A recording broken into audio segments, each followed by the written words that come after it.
Now, the one thing about Adam's voice that has always intrigued me and absolutely fascinates me beyond anything is that he sounds so different on recordings than what he does when you hear him live.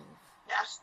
I've never been able to quite understand why. I mean, I know what he's doing. I can hear exactly what he's doing. But I don't understand how it comes across so differently on recordings. Not that it's bad. It's not bad. Don't get me wrong. I mean, the recordings are brilliant. It's beautiful. But it's only when you see him live that you go, oh my God, I had no idea it was that good. Yes. And, well, you know, and almost every performer, when someone says, when they go see him live, you know, that sounded almost as good as the studio recording. yeah, because, you know, yes, this is the problem, because in recordings, often in studios, if there's something wrong, then the technical guys can tweak it and get it right. Yeah, but Adam doesn't do that. We know that. Adam is the one artist who everybody says sounds better live. Not that there's anything wrong with the studio recording. No, the studio recordings are brilliant. Even better live than the studio. Absolutely. And I absolutely have to agree. I mean, I understand what he's doing. I mean, the voice is so far forward in his mask.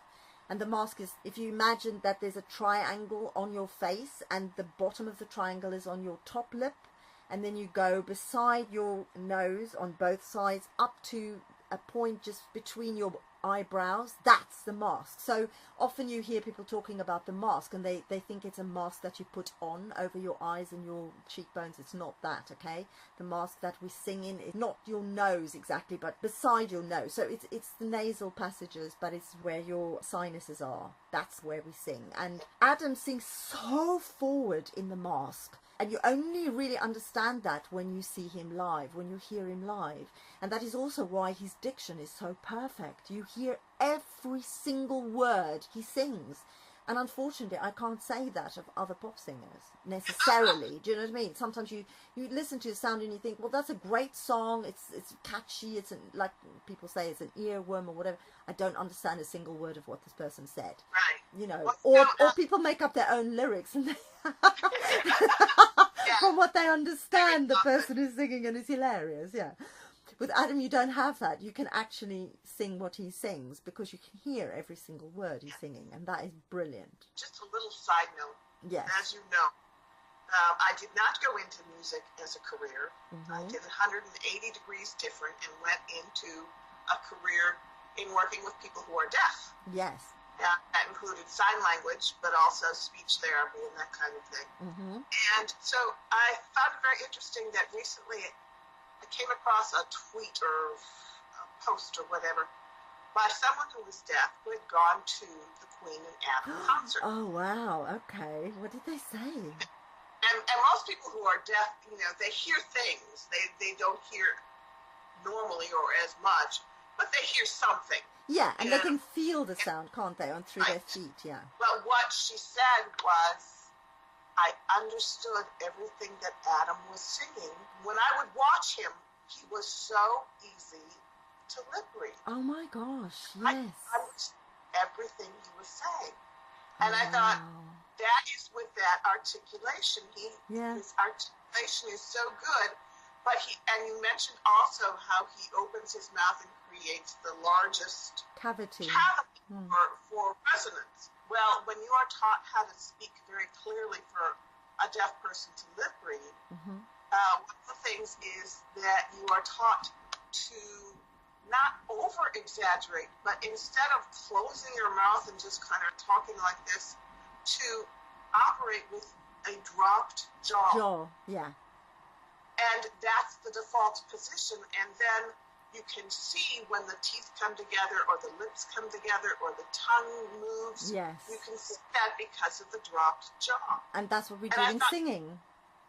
And that's what we do in singing. Yeah. It's interesting because my husband is deaf.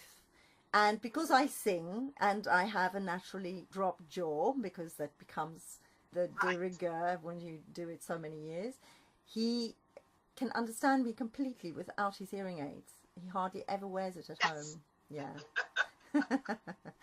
Talking about diction, the other thing is, of course, if you study opera, you usually start by singing Italian.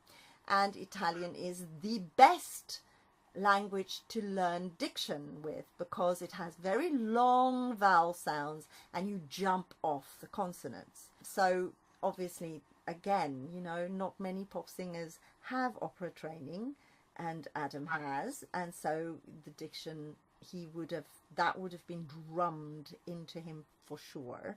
And so that's why I think another element of why the diction is so perfect and so clear, and why the sound is so forward in his mask. Interesting. Well, so when I'm trying to tell people about Adam, and I say the reason that he sounds like this is because and I keep going to classically trained, and I don't know that that's my description, but that's, how do I say that foundation of training that's so different from pop? So I say classically trained. Is that okay? Yes, it is, absolutely. I mean, the thing is, I also work with singers who are pop singers. I also work with people who are professional musical theatre performers. And I teach the same basic breathing and support methods and techniques. But like I said before, I have come across singers, especially pop singers, like you said before, who don't seem to get this training at all. I have come across that a lot, I have to say. And so therefore people do think that this is more classical training, and they poo-poo it because they go, well, I don't want to be an opera singer, I don't want to be a classical singer. Yes. This is not part of becoming a classical singer at all. Well, it is part of that, but not only, not exclusively. Right. It's also part of learning to be a good public speaker. It is, yes. And of course it is. And an actor. I work with a lot of actors. I also teach public speaking. I teach presentation skills. And I teach all my students, whether they are doing pop, musical theatre, jazz, public speaking, whatever it is that they're doing, I teach them the same techniques. So it is to do with breathing properly and supporting your voice properly. And that's all it is, really. And then you can do anything after that. So you often get people who want to sing pop music and they use the sort of speech way of singing, and that's fine. You know, you can do anything, but you do need to support your voice. You do. You need to support your breath and your voice, basically. And you can't do that if you breathe too high in your body, and you can't do that if you don't use the correct muscles. And this is the other thing, of course. I mean, Adam, people always talk about the fact that he gets aroused on stage, and they think that it happens because of the music. I don't believe that is true. He gets aroused because of the muscles he's using, because you use muscles really low down in your pelvis, and also it's exciting. It's exciting to sing, and it courses through every fibre of your body. So I'm not surprised he gets aroused. But what I do find amazing about him is the fact that he uses his arousal to express himself on stage, whereas most men don't. They try to hide it because they feel embarrassed that it's happened. But it's a very natural thing that happens if you sing correctly. Okay. Well, that might be motivation for people to study formal singing. Yes, it might be. It might be. I mean, I have, fans who've said to me, "Oh, I don't think you're right. I'm going to ask him," and I'm thinking, go for it. Oh, yeah. Ask him. Yes, ask him. Because, first of all, he probably won't tell them anyway, because we all know that he's not that keen on talking about technique anymore. He used to, but not anymore. But unless they're also a singer and really understand it. As I said, I've met him a few times, and I've been lucky enough that he has talked to me for quite some time about voice and singing and what kind of exercises he uses and everything, and it was fabulous. I will never forget that conversation. I am very, very, very lucky, but I think it's because he knew that I was a singer, and that's why he spoke to me. But I think if it's just any fan who isn't a singer and he knows that, then he may not talk to you about singing. He may talk about other things, of course he will, but not about that necessarily. He's very protective. He is very protective. The mechanics of singing. Yes. And his background and his training. He does, I think he likes to foster the idea that it just flows from him naturally, Yeah, that is magic. I think that's part of, the magician doesn't explain how they do their tricks.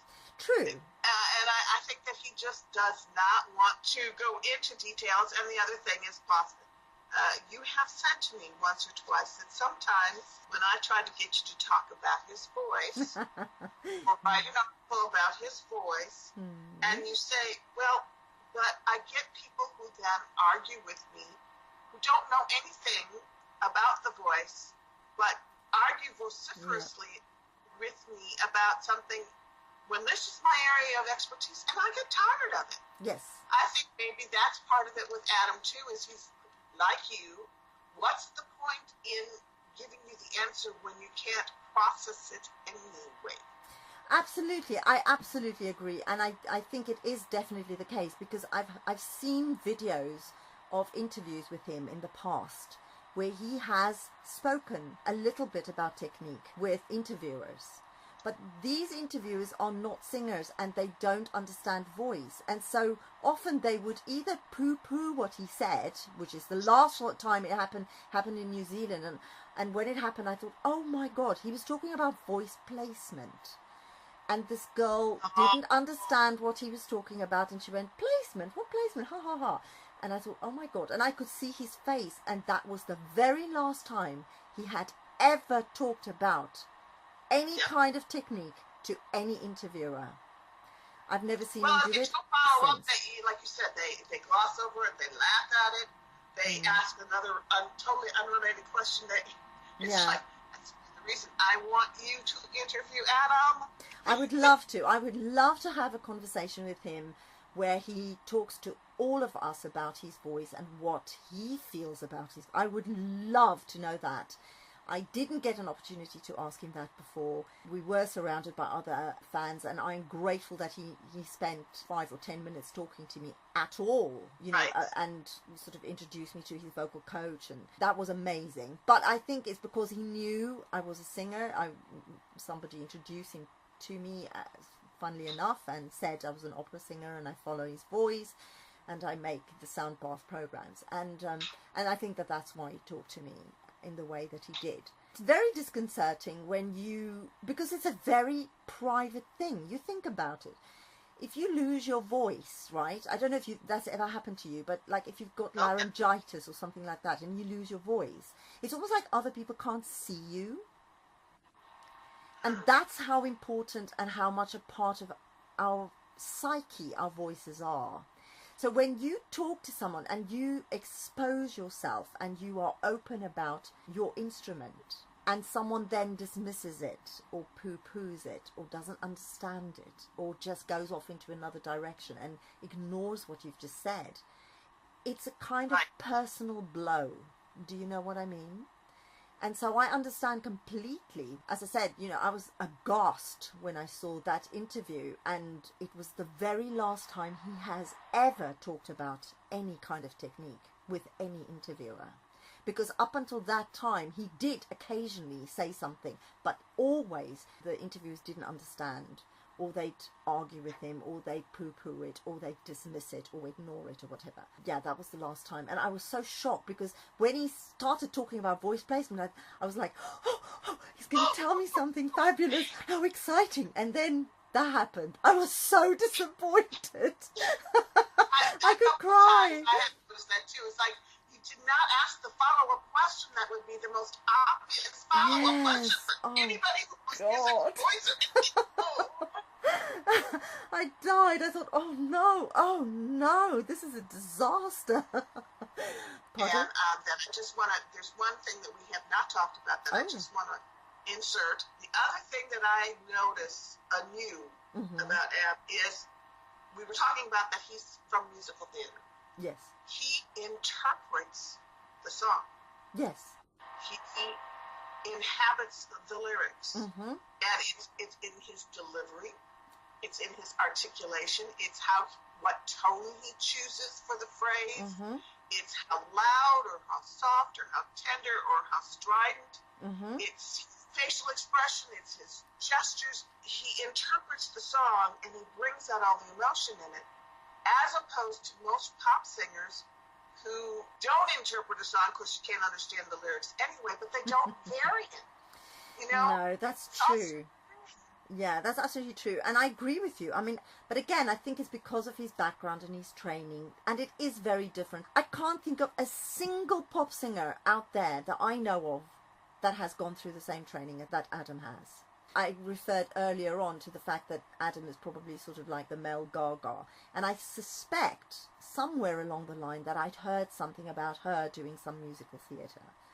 She has. Yes, and you can kind of hear it though, and that is why the drama in the costume and the drama in the show that she does. But I don't think she immersed herself in the same way that he did, and for as long as he did, and had the same classical background training before he started all of those things. Because you kind of take that for granted in really good singers, don't you? You take that for granted that that is what the delivery would be.